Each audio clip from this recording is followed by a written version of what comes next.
தொழுகை எப்பொழுது கடமையாக்கப்பட்டதோ அதுக்கு பிறகு அல்லாஹு தஆலா இந்த சமூகத்திற்கு கொடுக்கப்பட்ட வெற்றி என்ன தெரியுமா? ஹிஜ்ரத் என்ற ஒரு சுதந்திரம். தொழுகை எப்பொழுது கடமையாக்கப்பட்டதோ ஆஃப்டர் மேராஜ், சில மாதத்திற்கு பிறகே மக்காவில் அடி வாங்கிய, மக்காவில் பட்ட துன்பத்திற்கெல்லாம் ஒரு முற்றுப்புள்ளி கிடைத்து அல்லாஹு தஆலா இஸ்லாமிய சமூகத்திற்கு எதிர்காலத்தை சிறப்பானதாக ஆக்கி கொடுத்தான். தொழுகை கடமையாக்கப்பட்டதற்கு பிறகு, தொழுகை கடமையாக்கப்பட்டதற்கு பிறகு அல்லோலப்பட்ட கஷ்டப்பட்ட சஹாபாக்களுக்கு அல்லாஹு தஆலா சிறப்பான எதிர்காலத்தை தந்து மதீனாவுக்கு வர வைத்தான். ஹிஜ்ரி 2ஆம் ஆண்டு ஒரு வருஷம் முழுக்க மன உளைச்சல் இல்லாம, எதிரிகளுடைய துன்பங்கள் இல்லாமல் சஹாபாக்கள் இருந்தாலும் அல்லாஹு தஆலா இறந்த அந்த நஷ்டத்தை மீட்டு கொடுக்க வேண்டுமா இல்லையா? அடி கொடுத்தவனுக்கு திரும்ப அடி கொடுக்கணுமா இல்லையா? நம்மளை யாரெல்லாம் அடிச்சானோ அவனை திரும்ப அடிக்கணுமா இல்லையா? அல்லாஹு தஆலா அதற்குண்டான ஒரு வாய்ப்பை கொடுக்கின்றான். ஹிஜ்ரி 2ஆம் ஆண்டு இது ஷாபானுடைய மாதத்திலே அல்லாஹு தஆலா இந்த ஆயத்தை இறக்குகின்றான். யா அய்யுஹல்லதீன ஆமனு குத்திப அலைக்குமுஸ் ஸியாம் கமா குத்திப அலல்லதீன மின் கப்லிக்கும் லஅல்லக்கும் தத்தகூன். ஓ ஈமான் கொண்ட மக்களே, உங்கள் மீது ஃபர்லான நோன்பு ரமலான் முழுக்க உங்களுக்கு கடமையாக்கப்படுகிறது என்று அல்லாஹ் சொல்வதின் மூலமாக பத்ர் களத்தை கண்டு, பத்ர் களத்தின் மூலமாக சஹாபாக்களுக்கு கிடைக்கப்பட்ட அந்த இழக்கப்பட்ட அந்த இழப்பீடுக்கு பகரமாக மிகப்பெரிய லாபத்தை அல்லாஹ் கொடுத்தான். யாரெல்லாம் இஸ்லாமியர்களுக்கு மிகப்பெரிய துன்புறுத்தல் கொடுத்தார்களோ, அபூ ஜஹல், உத்துபா, ஷைபா, எவனெல்லாம் தொழுகும் பொழுது ஒட்டகத்தினுடைய குடலை மேலே போட்டார்களோ, யாரெல்லாம் சஹாபாக்களுடைய ஈரக்குறையை மென்னு தின்னார்களோ, யாரெல்லாம் குடும்பத்தோடு அழிக்கப்பட்டார்களோ, யாரெல்லாம் என்னென்ன துன்பங்கள் செய்தார்களோ, எல்லா துன்பத்திற்குண்டான விடிவு காலத்தை இந்த ஷாபானுடைய மாதத்திலே அல்லாஹ் கொடுத்தான் சஹாபாக்களுக்கு. எப்படி கொடுத்தான்? ரமலான் என்ற தொழுகையினுடைய கடமையை கொண்டு. அப்ப தொழுகையின் மூலமாக நமக்கு இருக்கக்கூடிய பிரச்சனைகள் தீர்க்கப்படுகிறது. இந்த ஷாபான் என்ற சிறப்பான மாதத்தின் மூலமாக இழப்பீட்டுக்கு பகரமாக லாபத்தை அல்லாஹ் கொடுக்கக்கூடிய ஒரு சிறப்பானது என்பதை நாம் தெரிந்து கொள்ள வேண்டும். அல்லாஹ்வுடைய தூதர் அவர்கள் சொன்னார்கள், ரமலானுடைய சிறப்பை பற்றி நிறைய பேசுவோம் இன்ஷா அல்லாஹ். அதுல ஆரம்பமாக அல்லாஹ்வுடைய தூதர் அவர்கள் சொல்லக்கூடியது என்னன்னு சொன்னா, மன் சாம ரமலான், யார் ரமலானுடைய மாதத்திலே நோன்பு வைக்கின்றார்களோ, ஈமானன் வயஹ்திசாபன், ஈமானோடு நன்மையை எதிர்பார்த்தவர்களாக, ஓஃபிரலகு மா தகத்தம மின் தம்பிக்க, அவருடைய பாவங்கள் மன்னிக்கப்படும் என்று சொன்னார்கள். இன்றைய காலகட்டத்தில் பாவங்கள் மன்னிக்கப்பட வேண்டும் என்று சொன்னால் ரெண்டு விஷயங்கள் உண்டுங்க. ஒன்று, பாவங்களை அல்லாஹ் மட்டுமே அறிந்து அந்த பாவத்தை அல்லாஹ் மன்னிக்கிறது. இன்னொன்று, நாம செய்த சபலத்தால் செய்த பாவத்தை மக்களுக்கு மத்தியில் கேவலப்படுத்தாம அல்லாஹ் நம்மை மறைத்து நம்முடைய பாவத்தை மன்னிப்பது. அல்லாஹ்விடத்துல, இறைவா நான் செய்த பாவத்தை மன்னிச்சிரு, நான் செய்த சபலத்தின் காரணமாக செய்த சில பல தீங்குகளை, அசிங்கங்களை அதை மறைத்து மன்னிப்பாயாக, மறுமையில் கூட என்னுடைய சமூகத்திற்கு மத்தியிலே வெளிச்சம் போட்டு காட்டாதே இறைவா என்று நாம் அல்லாஹ்விடத்திலே துஆ செய்ய வேண்டும்.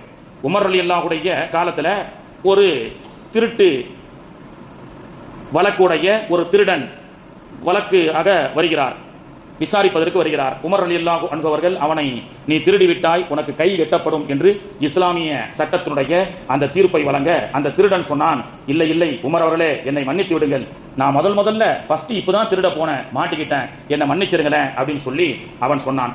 உமர் ரலியல்லாஹு சொன்னாங்க, இல்லை இல்லை, நீ முதலாக திருடவில்லை, நீ பல முறை திருடி இருக்கின்றாய் என்று உமர் அவர்கள் சொல்ல அவன் மீண்டும் மறுத்தான். இல்லை உமர் அவர்களே, என்னை மன்னித்து விடுங்கள், என்னுடைய கைகளை வெட்டி விடாதீர்கள், நான் முதலாகத்தான் திருடினேன் என்று அவன் சொல்ல உமர் ரலியல்லாஹு அன்ஹு அவருடைய கூற்றை ஏற்றுக்கொள்ளாமல் கைவெட்டு தண்டனையை தீர்ப்பளித்தார்கள்.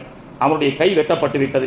கை வெட்டப்பட்டதற்கு பிறகு அலி ரலியல்லாஹு அன்ஹு அவர்கள் அந்த கை வெட்டப்பட்ட அந்த குற்றவாளி இடத்திலே சென்று, ஓ திருடனே, நீ உமர் ரலியல்லாஹுடைய அந்த கோர்ட்ல சொன்ன மாதிரி உண்மையிலேயே நீ முதலாகத்தான் திருடச் சென்றாயா என்று கேட்கப்பட்ட போது, நீ உண்மையை சொல், உனக்கு தண்டனை வழங்கப்பட்டு விட்டது, இனிமேல் மீண்டும் உனக்கு தண்டனை கிடைக்காது, தைரியமா சொல் அப்படின்னு அலி ரலியல்லாஹு அன்ஹு அவர்கள் தீர்ப்பு அளிக்கப்பட்டு கைவெட்டப்பட்ட அந்த குற்றவாளி இடத்திலே கேட்கப்பட்ட போது அந்த குற்றவாளி சொன்னார், இல்லை இல்லை, நான் அங்கே என்னுடைய தண்டனைக்கு பயந்து தான் நான் முதலாக திருடுவதாக சொன்னேன்.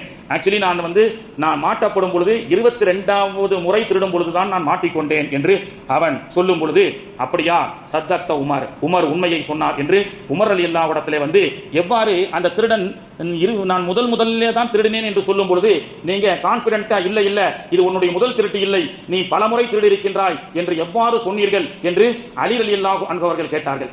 உமருடைய நாவிலே அல்லாஹ் இன்னல்லாஹ யன்திகு லிசான உமர் அப்படின்னு அல்லாஹ்வுடைய தூதர் அவர்கள் சொன்னார்கள். உமருடைய நாவிலே அல்லாஹ் பேசுகின்றான், அல்லாஹ் பேசுவான் அல்லவா, அல்லாஹ்வுக்கு தெரியாதா? அதே போன்று உமர் ரலியல்லாஹு அன்ஹு அவர்கள் அலி நாயகத்திடத்திலே சொன்னார்கள். அலி அவர்கள் கேட்டார்கள், எவ்வாறு அவன் திருடியது முதல் முறை அல்ல, பல முறை திருடி இருக்கின்றான் என்று எவ்வாறு நீங்கள் கான்பிடென்ட்டாக சொன்னீர்கள் என்று கேட்கப்பட்ட போது அந்த உமர் ரலியல்லாஹு அன்ஹு அவர்கள் சொன்னார்கள், நிச்சயமாக முதலாக ஒரு பாவத்தை ஒரு மனிதன் செய்யும் பொழுது அந்த பாவத்தை அல்லாஹ் காட்டி கொடுப்பதில்லை. முதலாக ஒரு மனிதன் பாவத்தை செய்யும் பொழுது அந்த பாவத்தை மக்களுக்கு மத்தியிலே அல்லாஹ் காட்டி கொடுப்பதில்லை. அடியான் ஏதோ அவனுக்கு ஒரு சபலம் ஏற்பட்டு விட்டது, தவறு செய்து விட்டான், ஏதோ ஒரு சூழலால் அவன் திருடி விட்டான் என்று உலகத்தில் எந்த ஒரு மனிதனும் குல்லு பனி ஆதம கத்தாவோன், மனிதர்கள் என்றால் தவறு செய்யக்கூடியவர்கள் தான். ஆனால் அல்லாஹு தாலா அந்த திருடனுக்கு 21 முறை வாய்ப்பை கொடுத்திருக்கின்றான். எனவே தான் 22வது முறை திருடும் பொழுது அந்த திருடன் மாட்டிக்கொண்டதாக அந்த சம்பவத்தின் மூலமாக நமக்கு தெரிகிறது. தமிழில் சொல்வார்கள், பல நாள் திருடன் ஒரு நாள் அகப்பட்டுக் கொள்வான், பல நாள் திருடன் ஒரு நாள் அகப்பட்டுக் கொள்வான் என்று சொல்வார்கள். எனவே அல்லாஹ்வுடைய ஒரு பெரிய கிருபை என்னவென்று சொன்னால், இறைவனிடத்தில் கையேந்தி அல்லாஹ்விடத்தில் நம்முடைய பாவத்தை மன்னிப்பு கேட்டால் அந்த பாவத்தை அல்லாஹ் டெலீட் பண்ணிடுறான். உலகத்தில் மட்டும் அல்லாஹ் மறைப்பதில்லை, நாளைக்கு மறுமை நாளிலும் உலக மக்கள் எல்லாம் நின்று கொண்டிருக்கும் பொழுது அல்லாஹு தாலா அங்கும் மறைக்கின்றான். அது மட்டுமல்ல, இன்னொருவர் செய்த பாவத்தை ஒருவர் மறைத்து உலகத்தில் அதை பிரகடனப்படுத்தாமல், அவன் என்னங்க நான் பார்த்தங்க அவன் அந்த தப்பு பண்ணிட்டு இருக்கிறான் அந்த தப்பு பண்ணியிருக்கிறான்னு சொல்லாம மனசுலேயே மறைச்சு வச்சா நாளைக்கு கியாமத்து நாளில் இவனுடைய பாவத்தை அல்லாஹ் பகிரங்கப்படுத்த மாட்டான் என்று அல்லாஹுடைய தூதர் ஸல்லல்லாஹு அலைஹி வஸல்லம் அவர்கள் நமக்கு சொல்லிக் கொடுக்கின்றார்கள். எனவே பாவம் 2 வகை உண்டு. ஒன்று அல்லாஹ் மட்டும் தெரிந்த நம்முடைய பாவத்தை மன்னிப்பது, இந்த ஒன்று அந்த பாவத்தினுடைய அசிங்கங்கள் வெளியே தெரியாமல் அல்லாஹ் மறைத்து கேவலப்படுத்தாமல் இருப்பது. இந்த பாவங்கள் மன்னிக்கப்படுவது, அதனால தான் அல்லாஹ் தஆலா அந்த நோன்பை பற்றி சொல்லும்போது, முந்தைய உம்மத்தினர்களுக்கு எவ்வாறு கடமையாக்கப்பட்டதோ அதே போன்று உங்களுக்கும் நோன்பை கடமையாக்கி இருக்கின்றேன், லஅல்லக்கும் தத்தகூன், இறையச்சம் பெறுவதற்காக.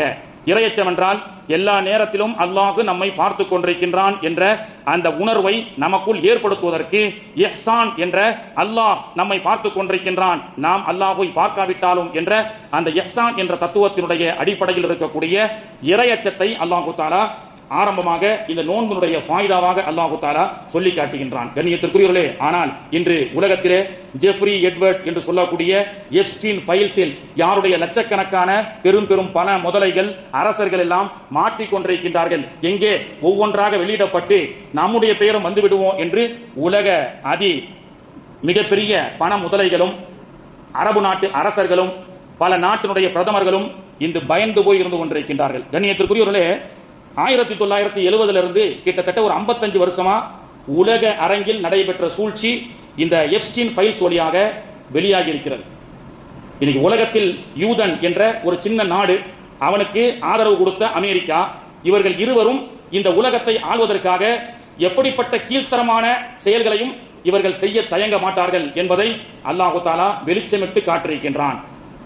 1970 வளைகுடா நாடுகள், அப்பொழுதுதான் எண்ணெய் வளங்கள் கண்டுபிடிக்கப்பட்டு வளைகுடா நாடுகளிலே பெட்ரோல் டீசல் என்ற கனிம வளங்களும் அங்கே தங்க வளங்களும் இருக்கிறது என்று கண்டுபிடிக்கும் பொழுது அமெரிக்கா இஸ்ரேலுடைய தலைமையிலே அந்த வளைகுடா தலைவர்களை எல்லாம் அழைத்து, உங்களுடைய அந்த கச்சா எண்ணெய் உலக அளவில் மதிப்பீடு செய்வதற்கு எங்களுடைய டாலரை நீங்கள் பயன்படுத்த வேண்டும் என்று அவன் சொல்ல, அப்பொழுது இருந்த கிங் ஃபகது போன்ற இறைவனை மட்டுமே அஞ்சி ஆட்சி செய்த அந்த ஆட்சியாளர்கள் சொன்னார்கள், வளம் என்னவோ எங்கள் நாட்டில் இருக்கிறது, உனக்கு ஏன் தான் கட்ட வேண்டும் வரி என்று சொல்வதை போல தௌலத்துல் குவைத், டாலரை விட மதிப்புடைய குவைத்துடைய தீனார் இருக்கிறது, ஏன் அதை வைத்து கச்சா எண்ணெயை உலகத்தில் முடிவு செய்யலாமே, ஆனால் டாலரை கொண்டு முடிவு செய்ய வேண்டும் என்று ஒரு கூட்டம் நடைபெறும் பொழுது வளைகுடா நாடுகள் கேட்டார்கள், சரி உலகத்தினுடைய கச்சா எண்ணெய்களும் இன்று வரை உலகத்தினுடைய தங்கங்களும் டாலரின் அடிப்படையில் முடிவு செய்யப்படுகிறது அல்லவா, அப்போ அவங்க கேட்டாங்க, ஓன் டாலர்ல நான் ஏன்டா முடிவு செய்யணும், என் நாட்டில்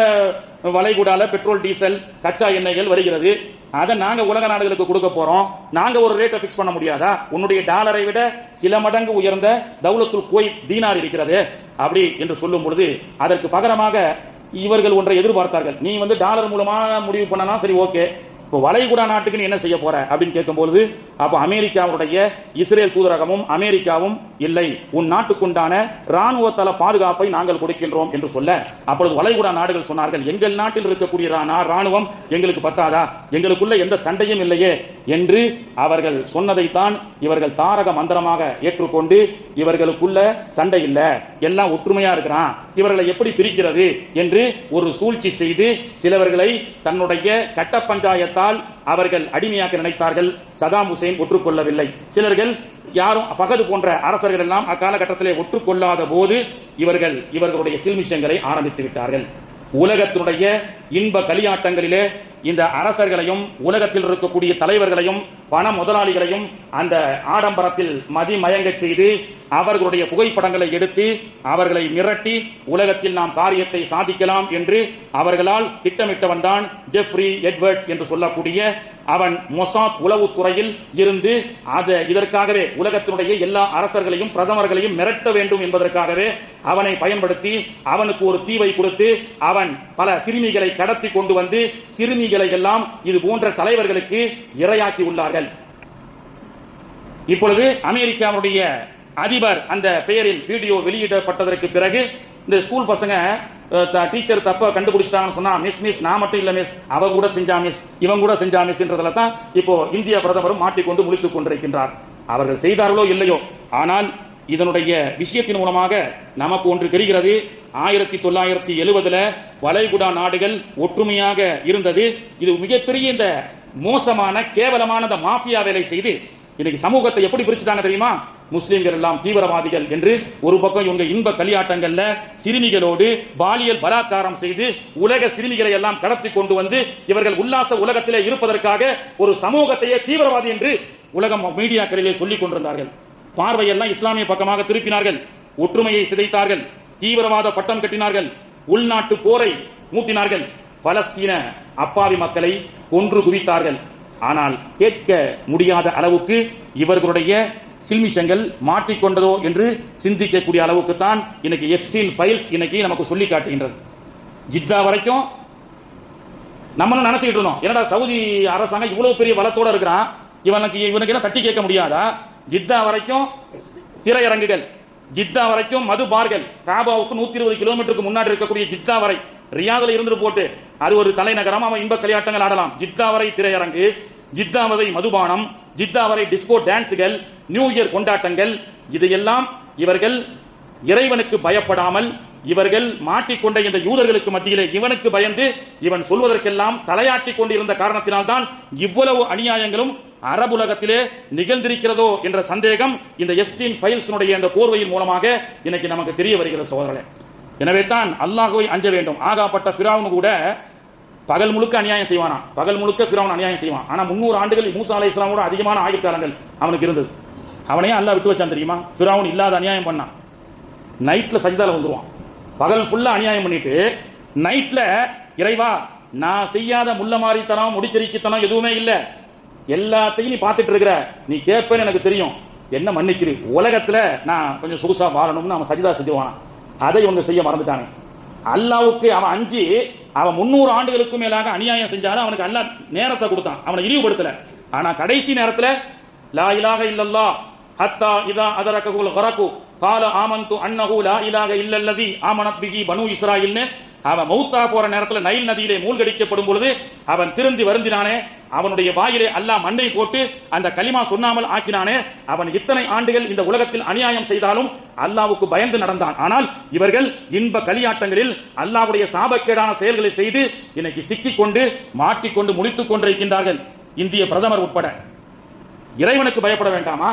இன்னைக்கு இறைவனுக்கு பயப்படுகிறார்களோ இல்லையோ, எப்ஸ்டீன் ஃபைல்ஸினுடைய வீடியோவோ அல்லது நாம் சென்ற புகைப்படமோ மாட்டிவிடுமோ என்று பயந்து கொண்டிருக்கின்றார்கள். கண்ணியத்திற்குரியவர்களே, இதைத்தான் அல்லாஹ் தஆலா நாம செய்யக்கூடிய பாவத்தை அல்லாஹ் மன்னிக்கணும் மறைக்கணும். அல்லாஹ் தஆலா இந்த வருகின்ற இந்த சிறப்பான மாதத்திலாவது இந்த அரபுலக அரசர்கள் எல்லாம் திருந்த வேண்டும், வருந்த வேண்டும்.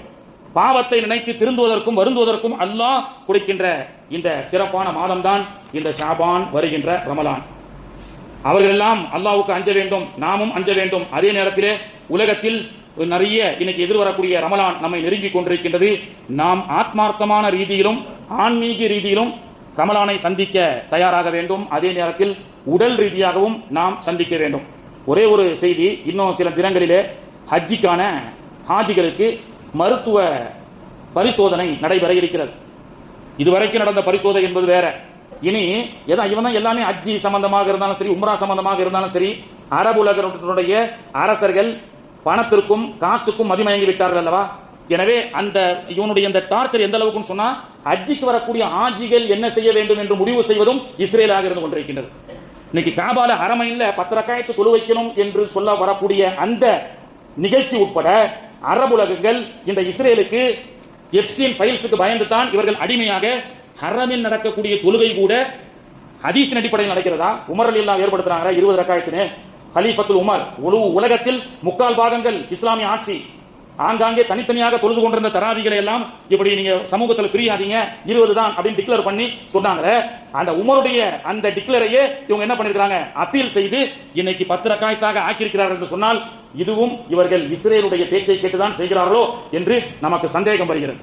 இப்படி ஹரம் உட்பட இவர்களுடைய ஆதிக்கங்கள், ஹஜ்ஜிக்கு செல்லக்கூடிய ஆஜிகளுடைய சட்டத்திட்டங்களை கூட அவர்களிடத்தில் எப்படி இந்த சீசன்ல காசுகளை புடுங்க வேண்டும் என்பதை கூட எனக்கு இஸ்ரேலிய உலகம் அரபு உலகத்திற்கு சொல்லிக் கொடுக்கிறது. வரக்கூடிய ஆஜிகளுக்கு உண்டான வஃப்துல்லா என்று சொல்லக்கூடிய விருந்தாளிகள் என்பதை பார்க்காமல் இன்னைக்கு அவர்கள் எல்லாம் ஒவ்வொரு ஆஜிகளும் தனக்கு வரக்கூடிய டாலராக, தனக்கு வரக்கூடிய ரியாலாக, லட்சக்கணக்கான ரியாலாக லாபமாக பார்க்கக்கூடிய மிக மோசமான ஒரு சூழல் இன்று நடைபெற்றுக் கொண்டிருக்கிறது. அதனால தான் இந்த வருடம் ஆக ஆக மிகப்பெரிய மன உளைச்சலையும் அலைச்சலையும் சவுதி அரசாங்கம் செய்து கொண்டிருக்கின்றது. அதனால தான் நான் சொல்றது, நோன்பு வருகிறது, உடல் ரீதியாக நாம ஆன்மீக ரீதியாகவும் தயாராகணும். ஹஜ்ஜிக்கு சென்றாலும் சரி, உம்ராக்கு சென்றாலும் சரி, நோன்பை சந்திப்பதாக இருந்தாலும் சரி, அதே போன்று உடல் ரீதியாகவும் நாம தயாராகணும். என்னன்னு சொன்னா, அநேகமா 9ஆம் தேதியிலிருந்து 14ஆம் தேதிக்குள்ள டெல்டா மாவட்டத்தினுடைய எல்லா ஆஜிகளுக்கு உண்டான மருத்துவ முகாம் நடைகிறது. முன்னாடிலாம் மருத்துவ முகாம்னா நம்ம ஊர்ல இருந்து வயசானவங்க above 70 above 60 தான். இன்னைக்கு above 40லயே சுகர் இல்லாம இல்ல, பிபி இல்லாம இல்ல, எல்லாருக்கும் இருக்கு. இந்த டைம் என்ன தெரியுமா சொல்லியிருக்காங்க, தகவல் வருகிறது, ரொம்ப ஸ்ட்ரிக்டா மெடிக்கலை செக் பண்ணணும். ஆஜிகளுக்கு சொல்லியிருக்கிறார்கள், சுகர் அதிகமாக இருந்தால் ஹஜ்ஜி குழுக்களில் தேர்ந்தெடுக்கப்பட்டாலும் இந்த மெடிக்கலில் ரிஜெக்ட் செய்யப்படுவார்கள். அல்லாஹ் பாதுகாக்க வேண்டும். நடக்க வச்சு பார்ப்பாங்க, ஆரோக்கியமா நடக்கிறீங்களான்னு, இல்லை என்று சொன்னால் ரிஜெக்ட் செய்யப்படும் என்றெல்லாம் தகவல் வருகிறது. அதனால இன்னைக்கு காலையில தான் ஹஜ்ஜி கமிட்டில இருந்து ஒரு சகோதரர் போன் போட்டு, ஹஜ்ரத் உங்களுடைய டெல்டா மாவட்ட ஆஜிகளுக்கு நீங்கள் சொல்லுங்கள், சுகர் ஏத்தாம சில தினங்கள் தானிய வகைகள், சுகர் இல்லாத சில உணவுகளை சாப்பிட சொல்லுங்கள் என்று அவர்கள் தன்னுடைய உடலை அவர்கள் சுகர் அதிகமாக காட்டாம தன்னுடைய நடைப்பயிற்சி எல்லாம் பண்ணி அவங்க ஆரோக்கியமான சில உணவுகளை எடுத்துக்கொள்ளட்டும். கொலஸ்ட்ரால் சம்பந்தப்பட்ட உணவு, மாவு சம்பந்தப்பட்ட உணவு, அதெல்லாம் நீங்க டாக்டர் கேட்டீங்கன்னா சொல்லுவாங்க.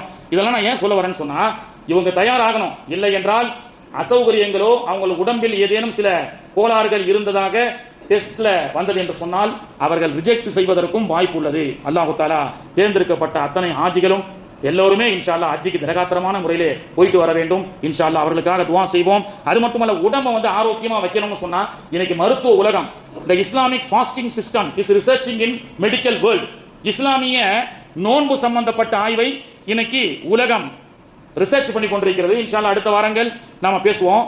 சில விஷயத்தை மட்டும், the Islamic fasting system is supported weight loss, உடல் எடை குறையை இந்த நோன்பு நமக்கு சீர் செய்கிறது. the support blood sugar, சுகரை கண்ட்ரோல் செய்கிறது. Heart health, support heart health, சீரான முறையில் இருதயம் இயங்குவதற்கு இது உறுதுணையாக இருக்கிறது. இதெல்லாம் என்னத்தா நோன்பு. நம்ம ஆளுகிட்ட கேட்டு என்னத்தா நோன்பு என்னத்தா செய்யறது, இல்ல அஜரத்து வெறும் வயித்தோட எஸ்ஆர்எம் ஹாஸ்பிட்டலில் பெரிய ஹாஸ்பிட்டலுக்கு அப்போலோவுக்கு போயிட்டு வந்தேன் போன வாரம் தான். இந்த அப்போலோவுக்கு போயிட்டு வரலாம் இன்னைக்கு பிக்னிக் போயிட்டு வர மாதிரி, அது ஒரு பெருமையாக சொல்றாங்க. இன்னைக்கு அஜரத்து போன வாரம் அப்போலோ 3 lakhs எனக்கு பில்லு, அது ஒரு ஸ்டைலாக சொல்றாங்க. அவர்கிட்ட அவ்வளோ இருக்கு, அப்போலோவுக்கு போகக்கூடிய அளவுக்கு வசதி இருக்குன்னு. அல்லாஹ் பாதுகாக்கணுங்க. அப்போலோவுக்கு போனாலும் சரி, தர்மாஸ்பதிக்கு போனாலும் சரி, அல்லாஹ் அந்த மாதிரி நோய்களை விட்டு அல்லாஹ் பாதுகாக்க வேண்டும். அஜரத்து வெறும் வயித்தோட வர சொன்னாங்க. காலையில இங்கிருந்து வெறும் வயிற்றுனா சட்டை போடாம பனியன் போடாம இல்ல, அப்படியா தான், தண்ணி கூட குடிக்காம போறாரு. அங்கே சென்று கியூல என்ன 2 லட்சம் 3 லட்சம் பல லட்சங்களை காசை கொடுத்துட்டு கியூல நிற்கிறார். 11 மணி 12 மணிக்கு தான் ஆஃப்டர் ஃபுட் அப்படின்றான். இப்போ ஒரு மருத்துவருக்கு பயந்து, ஒரு நோய்க்கு பயந்து காலையில இருந்து 11 மணி வரைக்கும் வெறும் வயிற்றுல இருக்கிறது தயார். ஏன்னா டாக்டர் சொல்லிட்டார். ஆனா அல்லாஹ் சொல்றான், ஒரு மாசம் ரமலான்ல நோன்பு வைங்க, காலையில சகர்ல இருந்து இஃப்தார் வரைக்கும் சொன்னா no no no no no sugar அதிகமாயிருச்சு அப்படின்னு சொல்லி மருத்துவ உலகம் சொல்லி காட்டுகின்றது. பிளட் சுகர் உங்களுக்கு வராது, ஹார்ட் சீராக அமையும். அது மட்டும் இல்லாம ரொம்ப விசேஷம் என்னன்னு சொன்னா, ஒவ்வொரு உடலிலும் செல் ரிப்பேர்ஸ் ஒன்று இருக்குமா. நம்ம உடம்புல எல்லா அவயங்களும் செயல்பட்டு கொண்டே இருக்கும். அதுல ஏதாவது கோளாறுன்னு சொன்னா நமக்குள்ளேயே அல்லாஹ் ஒரு மெக்கானிக் அல்லாஹ் வச்சிருக்கானா, டாக்டர்னு வச்சுக்கலாம், மெக்கானிக் வச்சுக்கலாம். செல் ரிப்பேர்ஸ் ஆட்டோமேட்டிவ் மெஷினிசம் அப்படின்னு சொல்றாங்க. நோன்பு யார் வைக்கிறாங்களோ அந்த மெக்கானிக் இருக்கிறார் பாருங்க, கண்ணுக்கு திடீர்னு பிரச்சனை சொன்னா கண்ணுக்கு அதை என்ன சரி பண்றதுன்னு அவர் சொல்லுவாராம். இந்த மாதிரி தலை முதல் கால் வரை உடம்புலேயே ஒரு மெக்கானிசத்தை அல்லாஹ் வச்சிருக்கிறான். That is name A metabolism. அதுல பாத்தீங்கன்னு சொன்னா அது சீராக இயங்கினா தான் நாம எந்த கோளாறும் இல்லாம வாழ முடியும். மெக்கானிக்கே படுத்துட்டாருன்னு சொன்னா ஒவ்வொரு பார்ட்ஸா படுக்க ஆரம்பிச்சிடும் நம்ம சொல்லுவோமா இல்லையா? இதெல்லாம் நிறைய நமக்கு மருத்துவர்கள் சொல்லி காட்டுகின்றார்கள். அல்சைமர்ஸ் ஞாபக மறதி ஏற்படுவதையும் நோன்பு தடுக்கிறது, ஞாபக சக்தியை நோன்பு குடிக்கிறது. ஒவ்வொரு பார்ட்ஸ்னு ஒன்று இருக்கு இல்லைங்க, அந்த மெட்டபாலிசம் ஆக்டிவ் மேனேஜ்மெண்ட் கண்ட்ரோல். ஆண்களுக்கு மட்டும் மீசம் முளைக்குது, பெண்களுக்கு மீசம் முளைக்காது. அதையும் தாண்டி சில பெண்களுக்கு லேசாக ரோமங்கள் முளைக்கும். அது ஏன்னு சொன்னா மெட்டபாலிசம் ஆக்டிவ் கொஞ்சம் அதிகமா இருக்குன்னு சொல்லுவாங்க. அப்போ புருவ முடி என்றால் இவ்வளவுதான் வளரணும், தலைமுடி என்றால் பெண்களுக்கு இப்படி வளரணும், ஆண்களுக்கு இப்படி வளரணும். இதை சீர் செய்யக்கூடிய மெட்டபாலிசம் ஆக்டிவ் மேனேஜ்மெண்ட் இது உடம்புல சீராக அமைவதற்கு நோன்பு வைங்கன்னு மருத்துவ உலகம் சொல்லி காட்டுது. நாம என்ன சொல்றோம், உடம்பு சரியில்லாச்சிரத்து எங்களால எப்படி நோன்பு வைக்க முடியும்ன்றோம். ஆனா மருத்துவ உலகம் சொல்லுது, நீ ஃபாஸ்டிங் நோன்பு வச்சா வருஷத்துல ஒரு தடவை இஸ்லாமிக் சிஸ்டம் படி உனக்கு உடல் அனைத்தும் சீராக இயங்கும். இன்ஷா அல்லாஹ். அல்லாஹ்வுக்கு மட்டும் பயப்படுவோம். நம்ம மடியில கனம் கிடையாது. நம்ம ஃபைல்ல அவன் நம்ம போட்டோ இருக்கா, நம்ம வீடியோ இருக்கான்னு எவனுக்கும் பயப்பட வேண்டியதில்லை. பயப்படுறவன் பயந்துட்டு போட்டோம்.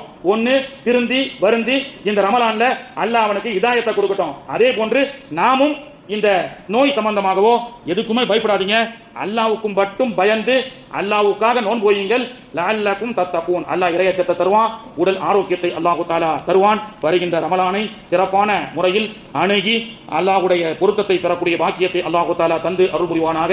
நோன்பின் மூலமாக ஆன்மீகத்தின் பயன் என்ன, மருத்துவத்தின் பயன் என்ன என்ற தொடர் சொற்றொடரை இன்ஷா அல்லாஹ் அடுத்த வாரம் இன்ஷா அல்லாஹ் தொடர்ந்து பேசுவோம். வாஹிரு தஅவானா அனில் ஹம்துலில்லாஹி ரப்பில் ஆலமீன். சுன்னத் தொழாதவங்க தொழுது கொள்ளுங்கள்.